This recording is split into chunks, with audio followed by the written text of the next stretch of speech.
The Fairy Thorn. One fine summer's day in the year 1870, a young man from Lawn, Placentia Bay was making his way home after a visit to the neighbouring town of St. Lawrence. He was about halfway home when he decided to see if the bake apples were ripe. Leaving the road, he walked up a small hill to check out a marsh some distance away. As he crested the hill, he saw below him a fairy circle in the marsh, and there were the little people, all decked out in their green robes and red hats, dancing around and around in circles as fast as their little legs could carry them. The young man from Lawn had often been warned by his family that if you unexpectedly came upon the little people dancing, you stayed perfectly quiet and pretended you hadn't seen them as you stole quietly away. If you spoke or in any way showed that you had seen them, then they could harm you.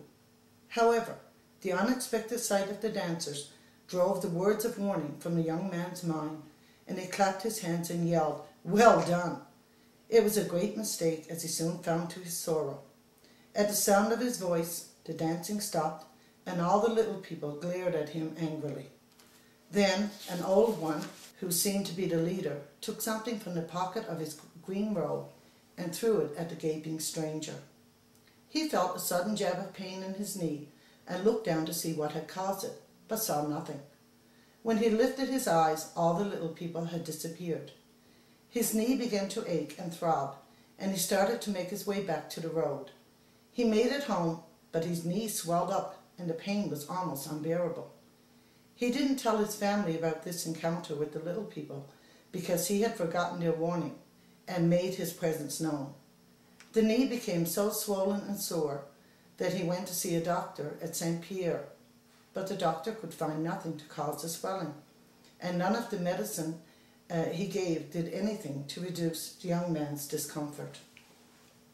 It was after the visit to the doctor that he confessed about his unexpected encounter with the little people and how the leader had thrown something at him. His family then knew it was a fairy birth, and no human medicine could help. He would have to suffer until the fairies took away the pain. All through winter and spring, the young man suffered. Exactly on the first anniversary of his encounter, a small thorn worked its way out of his knee, and almost immediately the knee began to heal.